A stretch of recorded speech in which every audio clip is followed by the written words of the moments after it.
Une autre remarque importante et qui va nous permettre de passer de 5 prescriptions juridiques à 6. Regardez bien, d'où l'importance du cours qu'on a fait de l'année dernière, hein, quand on a parlé du qat'i ad-dilala, dhanni ad-dilala. Vous allez voir qu'on va le réutiliser dès aujourd'hui. La différence entre le fard et le wajib. Alors rapidement, au niveau de la langue arabe, le fard veut dire le wajib. Le wajib veut dire le fard. Ce sont des synonymes, c'est exactement la même chose. Au niveau de la langue arabe, je vais dire salat al-asr wajiba. La prière de l'asr est obligatoire. Je peux dire également salat al-asr fard. Ça veut dire, quelle est la différence entre les deux? Aucune différence, c'est exactement la même chose. Ça veut dire l'obligation. Par contre, hier, on avait dit qu'il y avait combien de courants dans les usul al-fiqh? 2 fois. Il y a 2 courants. Allah yabarak fikum. Il y a le courant de la majorité et d'un autre côté, on a le courant de qui?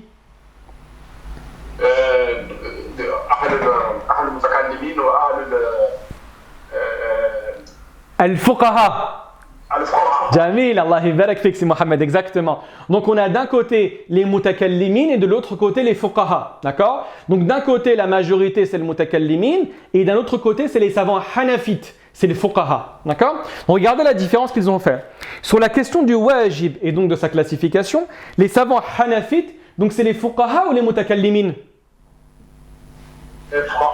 Les fuqaha, exactement, les fuqaha, Allah yabarak fikum, ont une version différente à la majorité, ce qu'on appelle en arabe al-jumhur. Donc ici ça fait référence aux mutakallimin. Vous allez voir qu'eux vont diviser. Les savants hanafites, donc al-fuqaha, nomment fard les statuts juridiques basés sur des textes mutawatir. Quand on dit mutawatir et ahad, on ne regarde pas la dilala, on regarde le thubut. Souvenez-vous, la dilala c'est la clarté du texte. Le thubut c'est l'authenticité du texte. Et vous vous souvenez de ça? Effectivement, Al-Jia. Et on a dit que l'authenticité du texte, on le divise en combien de catégories? En 2 catégories, Allah yabarak fikum. On a mutawatir et on a tout ce qui n'est pas mutawatir. Tout ce qui n'est pas mutawatir, on l'appelle ahad, souvenez-vous. Et donc, dès lors que vous avez un statut juridique d'une chose qui est obligatoire, basé sur des textes qui sont mutawatir, ces savants hanafites nomment pas cette action wajib, ils la nomment fard. Vous avez compris la différence ou pas? Oui. Ça va? Par contre, dès lors que le texte est dhanni thubut, à ce moment-là, le statut juridique se nomme wajib. Regardez bien. L'interdiction de l'usure, on la retrouve dans le Coran. Et tout ce qui est dans le Coran, en termes de thubut, en termes d'authenticité, c'est ahad ou c'est mutawatir? Exactement, Allah yabarak fik, Sabri, c'est mutawatir.